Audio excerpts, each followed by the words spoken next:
May 15, 1917, the Strait of Otranto. 45 miles of open water between Italy and Albania, the southern gate to the Adriatic Sea, the Gowan Lea, 86 feet of riveted steel and steam machinery, built to chase herring in the North Sea, requisitioned in 1915, sent to the Mediterranean to hunt submarines. She carries one gun, a single 6-pounder. Her crew is 8 men, and the ship's dog, most of them fishermen from Fraserburgh in Scotland, now wearing the uniform of the Royal Naval Reserve. At 0330, 3 silhouettes close from the north at high speed, 3 light cruisers of the Austro-Hungarian Navy. Each one displaces 3,500 tons. Each one carries 9 3.9-inch Skoda guns. The force commander is a 48-year-old career officer named Miklos Horthy, flying his flag in the cruiser Novara. The cruiser that closes on the Gowan Lea is the Helgoland under Captain Eric Heisler. She comes to within 100 yards. Heisler hoists a signal demanding the drifter abandon ship. The skipper of the Gowan Lea is named Joseph Watt. He is 29 years old. He has been a fisherman since he was 14. He gives an order, full speed ahead, open fire. The 6-pounder cracks against the side of the Helgoland. The cruiser replies with broadsides at point-blank range. The first Austrian shell smashes through the drifter's gun mount and jams the breech. The wheelhouse is wrecked. Splinters cut down the gun crew. The Gowan Lea is hit repeatedly. She does not strike her colours. The gun layer clears the breach under fire and resumes shooting. In the 4 hours that follow, 14 drifters will be sunk. Around 13 drifter men will be killed. 72 more will be picked out of the water by the Austrians and taken prisoner to Cattaro. The barrage that the Admiralty had calculated could never hold against a determined surface attack will be reduced to burning hulks and oil slicks across the strait, and a herring boat with one 6-pounder will produce a Victoria Cross. So how did 120 fishing boats keep 3 Austrian cruisers from breaking the Strait of Otranto for the rest of the First World War? The problem was geography. In 1914, the Royal Navy faced a strategic puzzle. The Austro-Hungarian Navy operated from the fortified anchorage at Cattaro on the Dalmatian coast. From Cattaro, Austrian and German U-boats could sortie south through the Strait of Otranto into the open Mediterranean.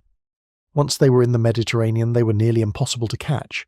The traffic those U-boats hunted was extraordinary. British troopships moving to Egypt and Salonika, French convoys to North Africa, Italian supply runs, oil tankers from the Persian Gulf. By the spring of 1917, the Mediterranean was bleeding tonnage at a rate the Admiralty could not sustain. In April alone, U-boats sank around 850,000 tons of Allied and neutral shipping worldwide, much of it in the Mediterranean. The solution was obvious in principle: close the Strait of Otranto. In practice, it was almost impossible. The strait is about 45 statute miles wide at its narrowest point. The water is deep, over 3,000 feet in places, far too deep for fixed minefields. The patrolling area required hundreds of vessels in all weathers, and the Royal Navy did not have hundreds of warships to spare. Every destroyer was needed in the North Sea. Every cruiser was needed for the Grand Fleet. The answer was put forward by Winston Churchill, First Lord of the Admiralty, at the Allied Conference in Paris in May 1915. Churchill offered 50 fishing trawlers and 50 miles of indicator net. Britain possessed the largest steam drifter fleet in the world. Around 3,000 fishing vessels worked the herring grounds from Yarmouth to the Shetlands. They were tough, seaworthy, designed for weeks at sea in foul weather. Their crews were professional seamen who had grown up in the same boats. The first 60 drifters were received in Italy that September by Rear Admiral Cecil Thursby, commander of the British Adriatic Squadron, who later complained that they had been dumped on him with no organisation, provisions or stores. By May 1917, the Adriatic Command had passed to Rear Admiral Mark Kerr, and more than 120 drifters worked the barrage on a continuous rotation out of Brindisi. Every senior officer who saw the scheme understood the obvious weakness. The drifters were defenceless against surface attack. If the Austrians ever sent cruisers south at full speed, the barrage would be slaughtered. In May 1917, the Austrians did exactly that. The standard British steam drifter was an industrial object built for hard work in cold seas, not a warship. Hull length ran between 80 feet and 90 feet. Beam was around 18 feet. Gross tonnage averaged 90 tons. Compound steam engines of around 30 nominal horsepower drove them at 9 to 10 knots, with a range of 1,500 nautical miles, enough to reach the Mediterranean under their own power, which most of them did. The armament was minimal, a single 6-pounder Hotchkiss quick-firing gun on the foredeck. Some drifters carried a 3-pounder, most carried the 6, a Lewis gun on the bridge wing, depth charges in racks at the stern. The wartime crew was 8 men. The skipper was almost always the pre-war civilian master, holding a temporary commission in the Royal Naval Reserve. The mate, the engineer, the deckhands, all former fishermen. The only naval rating who had not crewed the boat in peacetime was usually the gun layer, a regular leading seaman seconded from the fleet to train the others on the 6-pounder. The design philosophy was the most straightforward in the Royal Navy. Use what already existed. Crew it with the men who already knew it. Send it south. The herring boat was about to be tested against 3 Austro-Hungarian light cruisers. The Austrian raid on the night of 14th to 15th May 1917 was the largest surface action ever fought against the Otranto Barrage. The force commander was Captain Miklos Horthy, a Hungarian career officer in command of the light cruiser Novara, who had been naval aide-de-camp to the old Emperor Franz Joseph before the war. His plan had been approved by the Austro-Hungarian naval command at Pola 2 weeks earlier. The intelligence picture was simple. The drifters worked in a known pattern, in a known location, with no significant escort. Horthy sailed from Cattaro on the evening of 14th May with 3 light cruisers, the Novara, the Helgoland and the Cider. Each displaced around 3,500 tons, carried 9 3.9-inch Skoda guns, and could make 27 knots. 2 destroyers, the Schiphol and the Balaton, sailed in support with orders to raid Allied shipping near Valona, while the cruisers worked the barrage. The drifters that night numbered 47, strung in a thin line across the strait between Fano Island and the Italian coast. They were spaced about a mile apart, working at 4 knots while paying out their indicator nets. Each drifter was towing a long section of heavy galvanized mesh, weighted at the bottom and buoyed at the top by glass floats. The nets were strung with calcium flare cartridges. A submerged U-boat that struck the net would foul her propellers and ignite a flare on the surface, marking her position for the escorting destroyers to depth charge, in theory. In practice, the indicator nets caught very few U-boats. The water was deep, the current was strong, and U-boat commanders quickly learned to pass the barrage on the surface at night. The official direct kill tally for the barrage across the entire war could be counted on one hand. Critics seized on this figure. Hundreds of vessels, thousands of men, a direct kill count of almost nothing. The barrage looked like an obvious failure. It was not. But that argument would come later. On the morning of 15th May 1917, the immediate problem was simpler. 3 Austro-Hungarian cruisers were inside the line. The Austrian attack on the drifter line began at 03:30 precisely. No warships were closer than Brindisi, 50 miles to the west. The Helgoland engaged the Coral Haven, the Selby, and the Girl Rose in quick succession. All 3 were sunk.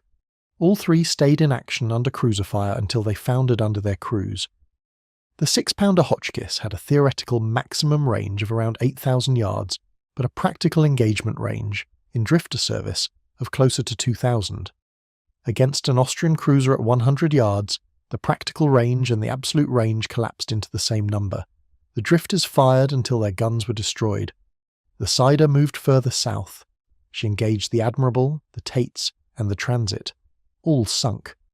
The Novara, under Horthy himself, took her own section of the line and sank further drifters in the central sector. The Quarry No was hit by a 3.9-inch shell that detonated her depth charges, blowing the vessel apart in a single eruption. The Flondi was hit so heavily that 6 of her crew were killed at their stations, but she stayed afloat. What kept the Flondi firing was the absence of any fire control system worth the name. Her gun layer had a brass voice pipe to the bridge and his own eye. When the gun layer fell, the mate took over the breach. When the mate fell, a wounded deckhand took his place.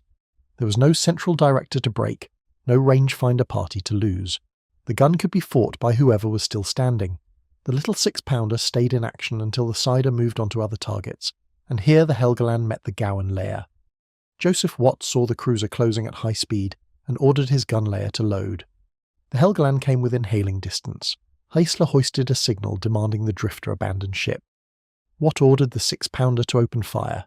The first round had barely cleared the muzzle when an Austrian shell smashed the breech of the drifter's gun. The wheelhouse was wrecked in the opening salvo. Splinters cut down members of the gun crew. The Gowan Lea was hit repeatedly, and was shipping water through holes below the waterline. The gun layer cleared the wrecked breach under continuing fire. The gun resumed shooting. What saved the Gowan Lea was not her speed. At a maximum 9 to 10 knots she could not have escaped the Helgoland at any range. What saved her was the resource calculation running through Heisler's mind, on the bridge of the Austrian cruiser. He had to weigh the value of one more sunk drifter against the time he was exposed to potential intervention from Brindisi, the ammunition he was expending on a target his 9 3.9-inch guns should have killed in one broadside, and the unsettling fact that the herring boat would not strike. The Helgoland broke off and steamed away. The Gowan Lea did not sink. Her crew worked the pumps, plugged the worst of the holes, and made for the heavily damaged Flandie. Watt brought his crippled vessel alongside under continuing fire and took off survivors. By the time the engagement ended for the Gowan Lea around 0700, Watt had taken his battered drifter alongside multiple wrecks, recovered wounded men, and was still down by the bow himself. Joseph Watt was awarded the Victoria Cross. The citation specifically noted that he had been hailed by an Austrian cruiser at about 100 yards range, that he had refused to abandon his vessel, and that he had ordered his crew to engage the cruiser, calling on them to give 3 cheers and fight to the finish. He was not the only man decorated. Deckhand Frederick Lamb of the Gowan Lea received the Conspicuous Gallantry Medal, the second highest award available to a rating, for continuing to fire the gun after being wounded. Across the action as a whole, the Admiralty awarded 1 Victoria Cross, 2 Distinguished Service Orders, 6 Distinguished Service Crosses, 5 further Conspicuous Gallantry Medals, 18 Distinguished Service Medals, and 31 mentions in dispatches. The drifters that survived had not won. 14 had been sunk. Around 13 men were dead. 72 more had been picked up by the Austrians and taken to Cattaro as prisoners. The barrage was, for a few hours that morning, a line of burning hulks and oil slicks across the Strait of Otranto. But the Austrians did not break through. By 0900, a force from Brindisi was closing from the west. The British cruiser HMS Dartmouth under Rear Admiral Acton, the British light cruiser HMS Bristol, and the Italian scout cruiser Aquila, with a screen of Italian destroyers. The action that followed was inconclusive at the tactical level. The Italian flotilla leader Carlo Mirabello scored a hit on the Helgoland just after 10 o'clock. Acton broke off pursuit around 11. HMS Dartmouth was torpedoed by a German U-boat on the passage back to Brindisi and was nearly lost. The Austrian cruisers escaped to Cattaro. The strategic outcome was clear. Within 72 hours, the sunk drifters had been replaced from the reserve pool at Taranto. Fresh crews drew kit at Brindisi and sailed for the line. The Austro-Hungarian Navy never again attempted a surface raid of that scale on the Otranto line. Horthy himself, promoted Commander-in-Chief of the fleet the following year, recorded after the war that the raid had achieved its tactical objectives but had not justified the risk to his cruisers against an enemy who could replace fishing boats indefinitely. If you're enjoying this, subscribing takes a second and supports the channel. Now back to the story. The Austro-Hungarian Navy operated its own auxiliary patrol force in the Adriatic. The comparison is instructive. Austrian patrol craft were former civilian vessels with light guns, used for harbour defence and coastal patrol. They averaged around 120 tons and carried a single 7cm gun or a 47mm quick firer. They never operated more than a few miles from a friendly base. They were not asked to do offensive patrol work in the open sea, and they did not. The German auxiliary patrol boats were closer in concept to the British drifters. The Imperial German Navy requisitioned hundreds of fishing vessels, mostly steam trawlers from the North Sea Fleet, and used them for coastal patrol in the Heligoland Bight and the Baltic. They typically carried a single 88mm gun, heavier than the British 6-pounder. They patrolled in groups of 4 to 6. They never operated in a foreign theatre. They never held an offshore barrage on the scale of Otranto. The Italian motor torpedo boats, the MAS class, were purpose-built attack craft. 25 tons, 2 torpedo tubes, 2 engines, around 24 to 30 knots in calm water. A MAS boat under Luigi Rizzo sank the Austrian battleship St. Istvan in 1918. But they were short-ranged and they could not hold a barrage line. They were a sword, not a shield. The metric that mattered in any comparison of auxiliary anti-submarine craft was sustained sea time on a contested line. British drifters at Otranto had maintained a continuous 24-hour barrage across the strait for more than a year before the May raid. After the raid, With no destroyer escort available to protect them at night, the drifters were withdrawn to daylight-only operation, leaving their stations by mid-afternoon and resuming at dawn. The line was thinner, but it was never abandoned. The direct kill count remained tiny. Critics argued that the operation was a waste of vessels, men and money. The criticism missed the point. The strategic effect of the barrage was never measured in U-boat kills. It was measured in the displacement of U-boat operating tempo. Patrol diaries captured after the war showed that submariners transiting the strait routinely spent hours submerged on the southern approach to avoid the drifters. That was time on the battery, time at slow speed, time not spent hunting convoys. The same crawl had to be repeated on the way home, exhausting the boat before she even reached her base.